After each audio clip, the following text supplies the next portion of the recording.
les Alpes de Haute-Provence, un département vaste avec plus de 60 000 km², mais peuplé seulement de 162 000 habitants. Une région où l'empreinte géologique est certainement l'une des plus fortes en Europe. Ici, je mesure toute la richesse du pays dinois. C'est également ici que la Déclaration internationale des droits de la mémoire de la Terre a été signée en 1991. Et c'est ici que je prends conscience du lien qui nous unit à la Terre. Notre histoire commence dans le village de Prats-Haute-Bléone, où m'attend une incroyable via ferrata de 300 mètres de dénivelé. Une ascension nécessaire pour comprendre la notion de géoparc. Et celui qui en parle le mieux, c'est mon guide, Jean-Simon. Quand tu fais une pile de feuilles de papier avec ton courrier qui arrive tous les jours, que tu traites pas, celle qui est dessous, c'est la plus vieille. C'est vrai. Et bien dans la nature, les couches géologiques, c'est pareil. C'est pas mal aussi expliqué comme ça. À travers une randonnée de 150 km, je marche dans les pas de Claude pour découvrir des refuges d'art, des œuvres qui s'inscrivent dans le paysage. Claude me fera partager ses connaissances sur cet art qui se vit en marchant. Il faut qu'il y ait une dimension humaine, qu'il y ait une histoire, qu'il y ait une âme à l'intérieur. Marche à l'étoile, même si elle est trop haute, disait l'écrivain Alexandra David-Nel. J'ai décidé de suivre son conseil et ma première étoile m'emmène chez Norbert. Il est l'un des derniers bijoutiers à travailler l'étoile de Saint-Vincent, un fossile de plus de 185 millions d'années. Tu retailles toutes les branches, bien régulières, à l'équerre, comme une vraie étoile. Mais pour le moment, l'aventure commence avec Miette Guillaumard, une géologue heureuse, particulièrement lorsqu'elle est sur le terrain. Ici, l'histoire de la Terre se lit à livre ouvert.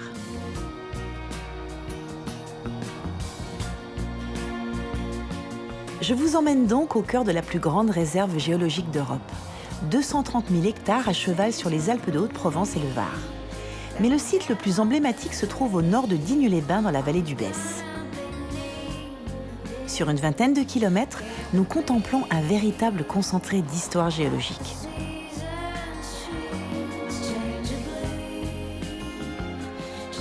Bon, ben dis donc, celui-là, on l'aura mérité. Hein.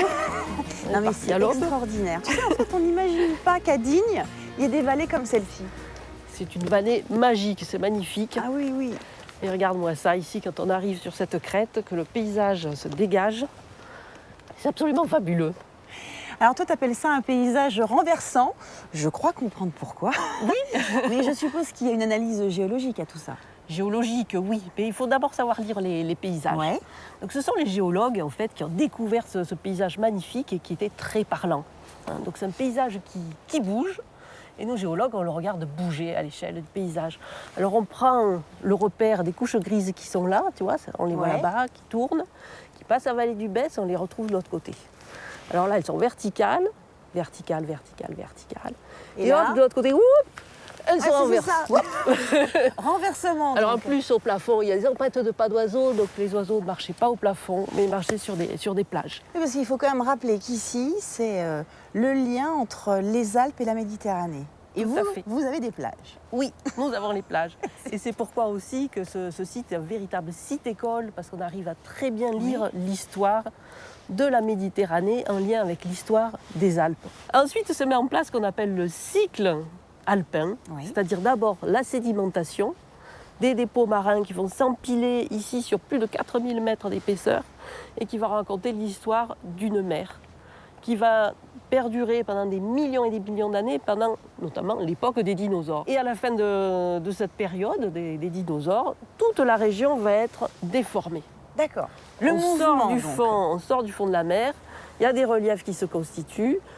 Parfois, nos couches à dinosaures se renversent, peuvent être à l'envers. Et donc ça, c'est l'histoire des Alpes qui commence à faire sortir ces anciens fonds marins. D'accord. Et qui vont prendre de l'altitude.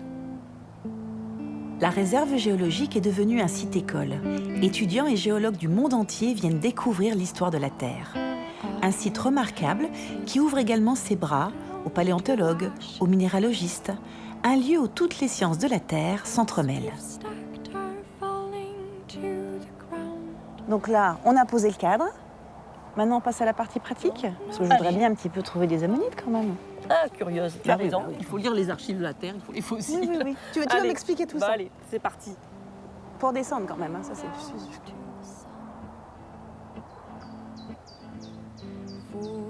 What have you said? What have you done? My gun is covered with mud. I don't intend to shoot you. Cannot say. C'est un drôle d'endroit quand même, hein, ici. Comment ça, dans l'endroit Bah, mais attends, ça c'est beau, ça c'est sûr. Donc ce paysage. C'est ici qu'on va trouver, on va dire, beaucoup de fossiles. Alors ici, il y a beaucoup de fossiles, et c'est aussi pourquoi ils sont protégés. Hein, donc, Oui, on ne ramasse pas les fossiles. On ne ramasse pas les fossiles. On est dans une réserve, on le rappelle. Voilà, donc la protection des pièces, mais c'est pas pour ça que c'est mis sous cloche. Hein. Donc les fossiles, c'est fait pour donner des indications, nous aider à comprendre l'histoire de ces fonds marins et reconstituer l'histoire géologique du lieu. Et c'est pas bon. Et toi, tu me dis qu'il y en a. Il y en a là. partout. Alors quand tu dis partout, ça veut dire quoi? Que là, on peut en trouver. Voilà, et il y en a surtout inclus au sein de la roche. C'est pourquoi en surface, on ne les trouve pas forcément. D'accord. Mais il y en a. Ici, on a la chance que ce soit un petit peu ébouleux, donc il suffit de regarder un petit peu parce que voilà, ça roulait par. Tiens, là, il y en a un. Tiens, là, il y en a un. Hop, tiens, hop. Tu vois, elle n'est pas en place. Mais là, c'est une petite ammonite typique de ces niveaux-là, donc du Jurassique, à l'époque des ammonites, Jurassique inférieur. On est vers celle-là, elle me dit à peu près 185 millions d'années. D'accord. Donc ça, c'est bien une bestiole marine, hein, donc on est sous la mer, avec des environnements qui changent. Ouais, et j'en fais quoi? Parce que là, je suis avec toi. Ah ben là, tu vois, tu vas la remettre là où tu l'as trouvée. Là, pour voilà. reprendre son environnement. Alors moi, je fais la photo de ma petite ammonite, mais je la prends dans sa situation où je vois le paysage. Et si un jour je veux retrouver l'emplacement de la bête qui va me raconter une histoire particulière, c'est peut-être un fossile rare, je saurais le retrouver parce qu'avec la vue que j'ai faite, je sais que mon petit fossile est en amont de ce touffe et de ces collines-là. L'un des joyaux de la réserve est sans nul doute la dalle ammonite. 1500 fossiles qui ont été recensés sur 160 mètres carrés. À travers ces paysages sculptés, c'est notre histoire que nous contemplons, soit 300 millions d'années, nous qui ne sommes sur cette terre que depuis 200 000 ans. Du coup, ça te fait quand même un sacré territoire pour rechercher les ammonites quand même. Hein. Le fond de la mer est vaste. Oui, ça c'est sûr. Tu te rends compte que tu es assise au fond de la mer, il y a 185 millions d'années. Tiens, regarde, hop, ce qui est parti là, regarde, ah ben tiens, ça c'est intéressant. Ça, c'est ce qu'on appelle des crinoïdes. Ouais. Alors celles-ci sont assez particulières de ces terres noires, là, sombres. En fait, c'est la même famille que les étoiles de Saint-Vincent. Ah, Tu connais les étoiles de Saint-Vincent? le fameux bijou. Oui, les bijoux. D'accord. Alors ces petits fossiles sont composés d'articles les uns superposés aux autres. C'est la tige d'un animal qui ressemble à une plante, le lys de mer. D'accord. Alors celle-ci, la tige est ronde, mais les fameuses étoiles de Saint-Vincent ont une tige qui est en forme d'étoile. D'où ce symbole étoilé qui a inspiré donc, les orfèvres dinois pour les monter en bijoux. Mais dis-moi, c'est toi ton métier finalement, ça ne s'arrête jamais dans une réserve comme celle-ci. Mais non, parce que c'est un lieu de découverte perpétuelle tout le temps, puisque l'été dernier, nous avions un chantier de fouilles avec un crocodile tout nouveau, tout beau, à 100 millions d'années. Oui, parce que vous avez trouvé des reptiles marins qu'on trouve dans les musées de Digne. Et les plus célèbres sont les ichthyosaures. Alors l'intérêt de ces robines ici, de ces marnes, c'est qu'elles livrent de temps en temps des restes d'ichthyosaures. Donc, alors ça c'est la cerise sur le gâteau quand tu tombes là-dessus. Bon, là tu me les as amenés, mais... On peut trouver un bout d'os comme ça. Donc, ça a une couleur un petit peu différente de la marne encaissante. Mais ceci dit, alors on est toujours très vigilant, on dit attention, si vous trouvez un os, surtout, vous faites la photo et vous le signalez aux gens de la réserve naturelle. Parce qu'un os, même perdu dans ces robines, peut en cacher un autre. Donc la collecte fait disparaître une information. Donc lorsqu'on trouve un débris d'os, l'important c'est de prévenir la réserve naturelle géologique. Oui, parce que tu romps l'histoire en fait. On rompt l'histoire, on collecte. Je passe, j'en ramasse un, tu vas passer, tu vas ramasser un autre. Donc petit à petit, on peut faire disparaître des squelettes entiers. Donc dès qu'on trouve quelque chose, on vient de voir en fait. Voilà, on appelle miette à la réserve. C'est bien.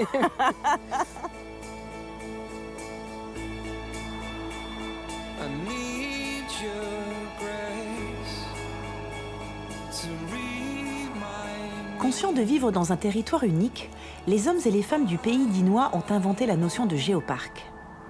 Devenu un modèle dans le monde entier, le géoparc de Haute-Provence est devenu également complémentaire au travail réalisé par la réserve.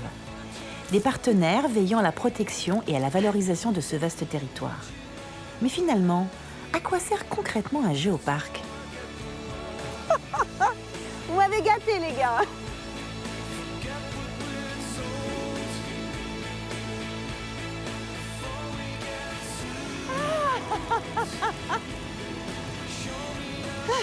Oh, le clocher des vaches. Je suis arrivée. Viens que je t'embrasse. Merci.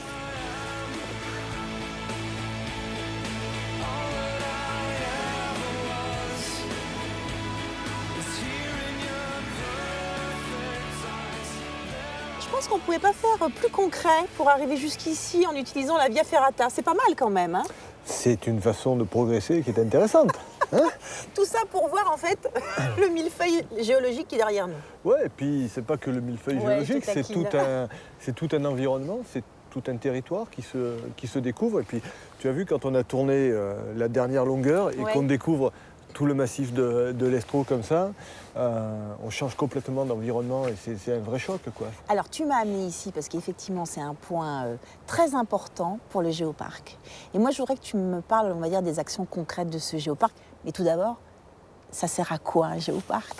Eh ben, un géoparc, ça sert à faire découvrir un territoire exceptionnel qui bénéficie d'une reconnaissance par l'UNESCO. Tu veux dire comme par exemple la Via Ferrata qui est considérée comme patrimoine multiculturel? Ça fait partie de oui, voilà, le géoparc c'est ça. C'est d'abord un patrimoine géologique et la Via Ferrata, ça t'a permis de le toucher du Oui, doigt. là j'ai bien façon mesuré. Parfaitement concrète, hein, comme tu le disais tout à l'heure. Mais c'est aussi un patrimoine naturel. Tu as les genévriers turifères à côté de toi et tu en as vu en dessous d'absolument superbe, splendide. Et puis c'est le patrimoine culturel, c'est-à-dire toute la vie des hommes qui s'est construite sur cette base-là, sur cette base de nature et de géologie. Oui, et la Via Ferrata, c'est la culture du XXIe siècle. Oui, c'est vrai. Vous parlez de mémoire de la Terre qui rencontre la mémoire de l'homme. C'est tout à fait ça. C'est l'homme et la Terre qui se rencontrent et qui échangent dans le temps, avec cette idée que ces échelles de temps, du temps géologique qui est le temps très long et le temps de l'homme qui est un instant, doivent se rencontrer pour qu'on comprenne mieux la planète sur laquelle on vit. Puis moi je trouve que parler de millions d'années, ça permet aussi de relativiser énormément de choses. Ça permet de prendre un recul terrifiant par rapport à l'actualité, par rapport à Tu veux dire notre qu'on est que vécu de quotidien. passage, nous, c'est ça que tu veux Oui, dire? on n'est que de passage et pour pas longtemps. Ouais. Et il y a des choses tellement plus importantes, Bien tellement sûr. plus profondes qu'on arrive à découvrir, qu'on essaye de faire découvrir au sein d'un géoparc. Alors tu partages avec moi le patrimoine culturel, donc cette magnifique Via Ferrata. Je reviendrai en refaire encore une fois, je pense. Ben, Et pourquoi pas. il y a aussi, j'en ai un tout près, Ouais. le genévrier turifère. Ouais, Juniperus Ouais, turifera. c'est bien dit en latin. Ah ouais, ça permet on sait bien de quoi on parle. Et alors lui, en termes de mémoire, c'est vraiment une mémoire vivante, hein. Il fait partie de cette mémoire de notre territoire, il fait partie d'une autre échelle de temps que le nôtre, puisque c'est une espèce qui est relique des glaciations. Donc c'est aussi un arbre qui nous raconte la longue durée. Ouais, bah oui. Avec un intermédiaire, c'est pas le temps géologique. C'est quelques dizaines ou centaines de milliers d'années, donc c'est récent. Mais c'est plus long que notre vie à nous. Ça nous projette dans le temps. Et puis ça nous amène aussi à nous interroger. Le monde qu'on voit, cette végétation, ces paysages qu'on a autour de nous, Ouais. ils ne sont pas immuables. Oui, c'est vrai ça. On parle de changement climatique. Bien sûr. On peut se poser des questions. Comment seront les paysages dans 50 ans ?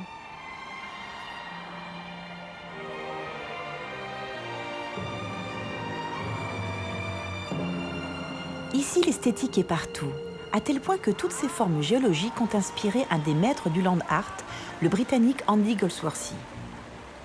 À travers une randonnée de 150 km qui traverse 3 vallées, vous pourrez vous plonger dans la plus vaste collection au monde de l'artiste. L'art est donc en marche.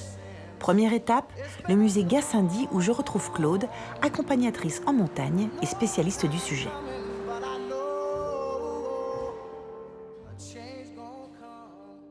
Claude, c'est vraiment l'endroit idéal pour que tu me parles du projet un peu fou quand même d'Andy Goldsworthy. Oui. Alors en fait, Andy a été invité. Le musée a pour habitude d'inviter les artistes en résidence. Il est venu, il a eu un peu un coup de cœur pour la région. Et en fait, on lui a demandé au départ de faire des sentinelles juste d'entrée dans la réserve géologique, puisque là, nous sommes au cœur de la réserve géologique de Haute-Provence. Et l'idée est venue de relier ces sentinelles, en fait, par un sentier parsemé de refuges d'art. Voilà. Alors celle-ci, c'est la première Oui. qu'il a créée Oui. en 99. En 99, oui. Alors ça, c'est un partenariat avec Régine Chopineau, qui est une danseuse, qui dirigeait les ballets atlantiques. En fait, pour le passage en l'an 2000, elle voulait faire une œuvre, mais avec Andy, mais en rapport avec le déroulement du temps.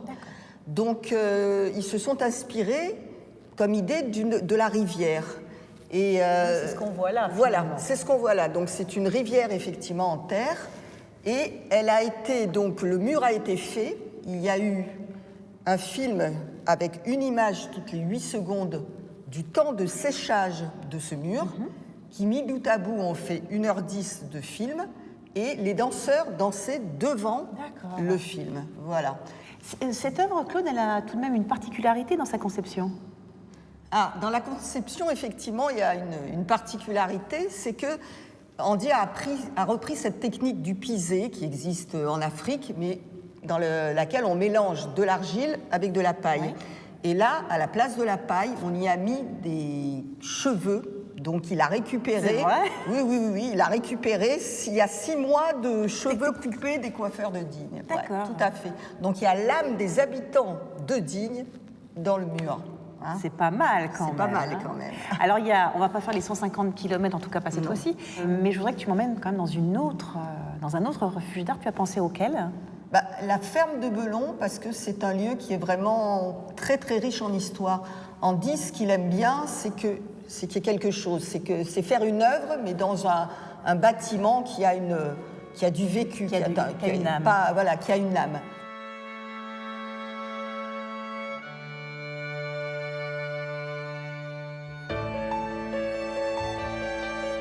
Pour Nadine Gomez du musée Gassendi, dans l'acte de marcher, il y a le déplacement d'un point à un autre. Mais il y a surtout un effort, une intention qui rendent la découverte de chaque œuvre plus intense et plus intime. Ici, nous sommes dans un véritable musée à ciel ouvert. Et c'est en marchant que l'on découvre la création contemporaine. Des itinéraires qui traversent la richesse et la beauté du paysage dinois. Ça fait une bonne rando quand même, hein ? Oui, ça fait une jolie montée, surtout dans le cadre des Robines, c'est quand même joli. Et puis face au cheval blanc, là on a un cadre qui est quand même particulièrement superbe. Et donc là voici cette fameuse ferme. Voilà, cette fameuse ferme donc, qui date du XVIe siècle. Mais si Andy l'a choisi pour y mettre un refuge d'art, c'est parce que c'était une école de la résistance lors de la dernière guerre.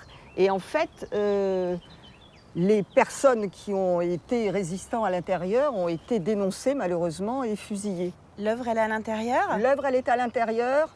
Je ne te dévoile rien pour l'instant. Non, moi je veux avoir la surprise. Elle est complètement en rapport avec la résistance. T'as les clés du refuge ? Oui, bien sûr.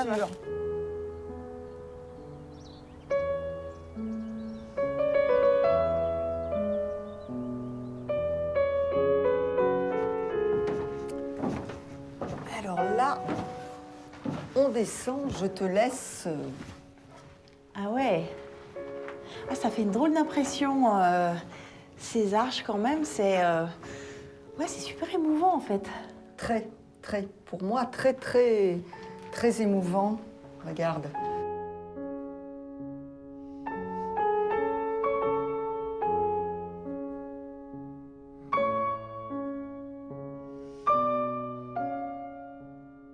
Quand les gens arrivent, il y a toujours cette espèce de temps d'arrêt. Ils ne s'attendent pas à voir ça. Ouais, ouais. Je trouve que c'est une œuvre, moi je l'aime beaucoup parce qu'elle est assez forte, justement. Dans un bâtiment, effectivement, les arches, c'est ce qui va soutenir le bâtiment. Bien sûr. Et donc, ça a une symbolique au niveau de la résistance particulièrement forte, quoi. C'est effectivement ce qui a soutenu à ce moment-là le pays, quoi. Toi, Claude, quand tu emmènes des enfants ou des adultes en balade à la découverte de ce genre de lieu, c'est quoi leur réaction ? La première réaction, c'est une réaction d'arrêt. En général, il regarde. Ah, Oui, quand même. voilà. Rien, silence. Et puis après, effectivement, voilà, Le besoin de toucher. le besoin de toucher. En même temps, ça traduit bien, je trouve, le mouvement. Enfin, on les imagine, effectivement, ces résistants qui œuvraient dans l'ombre. Dans les autres refuges d'art, donc dans ce périple de 150 km, Ouais. chaque refuge a une âme particulière. Tout à fait, tout à fait. Il y a 2 chapelles, pareil, qui ont vraiment une histoire sur d'anciens villages qui ont été habités. Même le sentier lui-même, en fait, a une âme, parce que c'est d'anciens sentiers qui ont du coup été réhabilités, mais qui ne sont plus vraiment parcourus couramment, donc qui étaient en tout cas abandonnés, et que du coup, ça refait vivre en fait tout ce patrimoine rural. Et alors, il y a donc aussi l'art en chemin. Oui, il y a l'art en chemin, absolument.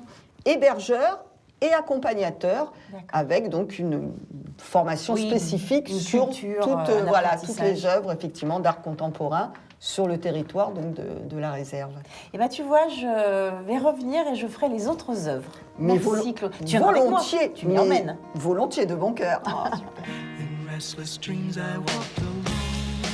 À quoi pensez-vous lorsqu'on parle de patrimoine immatériel? Un bien fragile? Un objet à protéger, à préserver? C'est le cas de l'étoile de Saint-Vincent. Ce fossile de crinoïde de la famille des oursins était considéré plutôt comme une amulette, un porte-bonheur.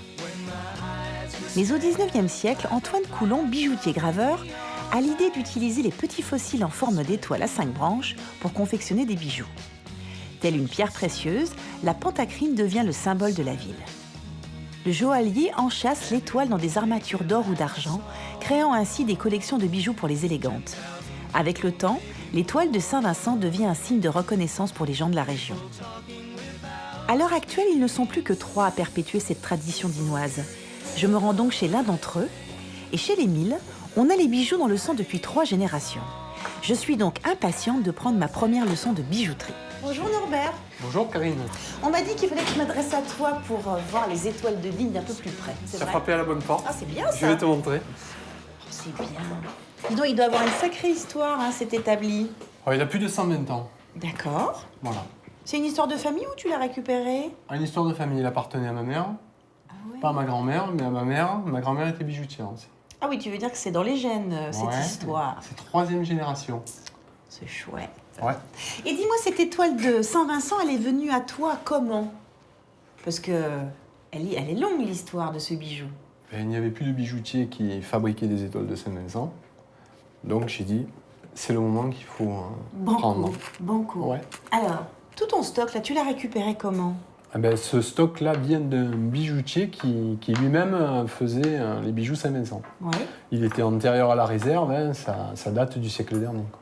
Ah oui, parce que ça, on peut plus en ramasser, on est bien d'accord? Ah ben moi, en tout cas, je n'en ramasse pas. Moi, je fais le bijou. Oui. C'est fragile à travailler? Oui, oui, très très fragile, hein, c'est un peu comme du verre. Hein. C'est du calcaire marneux. Oui. Donc ça casse, ça s'effrite. Oui, tu veux dire que c'est un brin galère quand même, cette histoire? C'est très galère. C'est très galère. Ça connaît pas beaucoup à le faire. D'accord. Alors, je veux bien que tu me montres. Alors en fait, tu retailles toutes les branches, bien régulières, à l'équerre, comme une vraie étoile. Avant le concept des bijoux, les Dinois offraient aux naissances une pentacrine en tant que porte-bonheur. D'accord.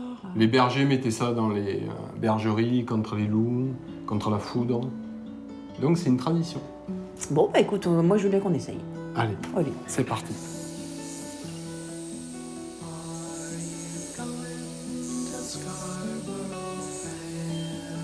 On sait jamais des fois que je veux changer de métier. Ouais. Ouais.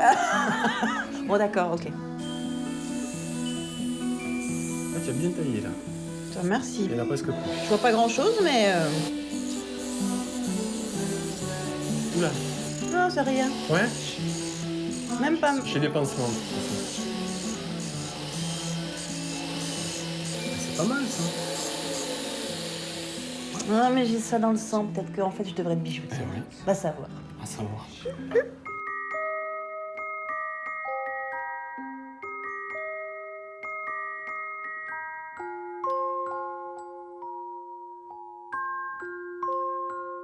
Karine, avant que tu partes, je voudrais t'offrir ton étoile. Oh là là. Voilà. C'est Comme mieux ça, que d'être une princesse, hein, avec tu toi. seras étoilée.